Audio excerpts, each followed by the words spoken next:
Hi guys! This is Angel again, a staycation owner at Shore 2 Residences in Pasay City. So, magiging katulong na naman tayo for today. So, ayan, for the drive na ako from Imus to Pasay City. Ayan, ang bilis, nandiyan agad pala ako sa pit. So, ayan, hindi ko na syempre na-film lahat ng pagdadrive ko kasi focus tayo. Divinch. So, ayan. Tapos, ang dami kong dali for sure. Ayan, para mga basura, Divinch.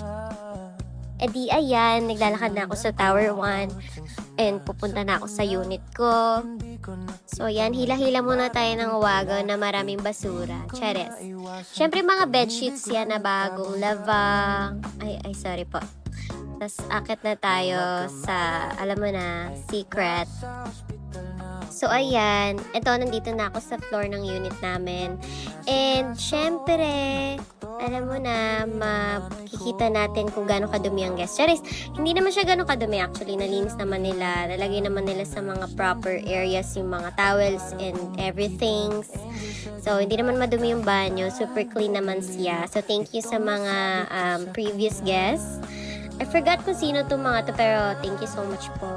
Tapos, ayan, papalitan natin ng lahat. Siyempre, check ko muna lahat kung may mga sira ba or what, stain and everything. Everything nice. So, ayan, nagsimula na ako magtanggal ng mga ng mga old or bed sheets na madudumaze. Sa laban ko rin yan same day today. So, ayan, naglalaban na nga si Akla. So, ayan, Del ang ating Downy, and yung ating sabon is yung galing sa Landers. Pero nagtutupi-tupi muna ako dyan kasi grabe, parang sinalaksak ko lang siya eh. Parang nilagay lang siya na parang damit ko lang eh. So ayan, tupi-tupi muna tayo dyan guys. Watch nyo muna ako dyan.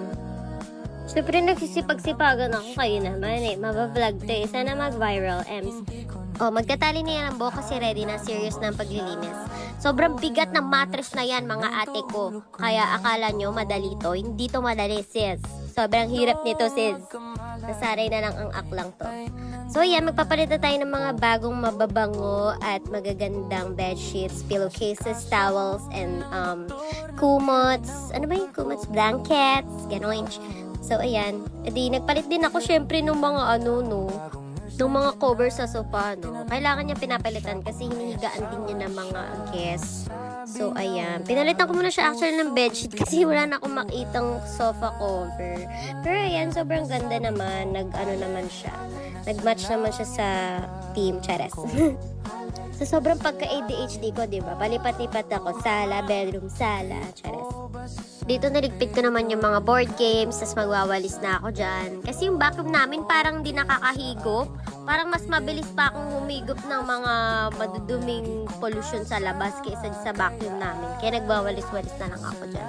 So, tinanggal ko na rin yung carpet namin dyan kasi parang ang dami na niyang particles. Mga particles galing sa labas.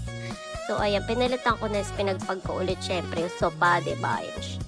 Tapos, syempre, maglalaba ulit ako kasi napakadaming labahin. Yan yung mga kumot naman. Tapos, sasampay ko na yung mga nalaban ko kanina, yung mga pillowcases, tas isang bedsheet. So, dyan lang din ako naglalaba para mabilis kasi wala naman kaming automatic washing machine sa bahay. Tapos, guess what? Kakanta si Bakla.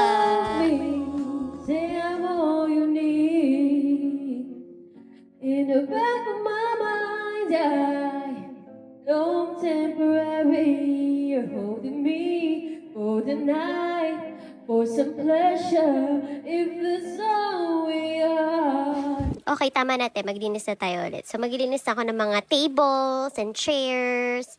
Then, maglilinis na ako sa kitchen. Binabad ko na yun siya ng Seaways Kitchen Cleaner. Yun yung ko. Ginagamit ko dyan para matanggal yung mga oil stains and everything nice.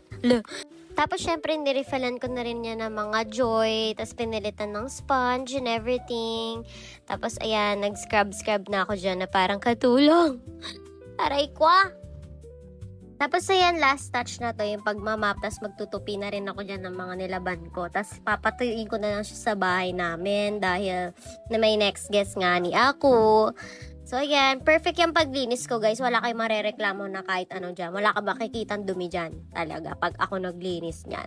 Tapos, ayan. Tapos na. Napalitan ko na rin yan ng mga basahan. Tapos, malinis na yung CR. Super perfect. Pero nakita ko yung Lysol, kukunin ko yan paglabas ko, syempre. Hindi ko yan nakalimutan.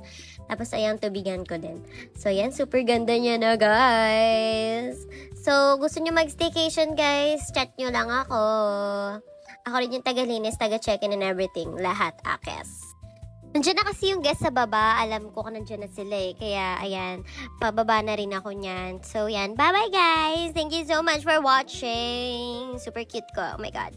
So, ayan, maglalakad na ako sa ano. Siyempre, bibidyon ko pa rin yung self ko. Ang gada-gada ko pa rin after ko maglinis. So, di ba? Oh, parang may ring light. So, yeah, mag-elevator na ako pababa. Ang dami kong dala. So, pupunta muna ako dyan sa car.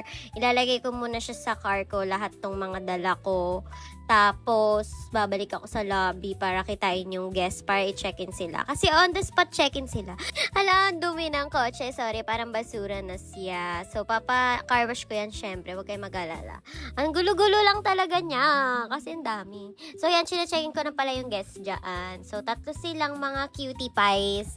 Tapos ayun, umuwi na ako. Hindi ko sila na-record. Nakalimutan ko kasi sobrang gusto ko nang umuwi. At ang init-init. Pero super ganda ko. 'Di ba? Oh, pak. Ito sobrang traffic dito sa Coastal. Paano? May pumunta na naman sigurong kotse dire-diretso. Wala palang load. Hindi binayaran yung RFID po, Nyemas. Pero ayun guys, thank you so much for watching. That's all for today. Bye!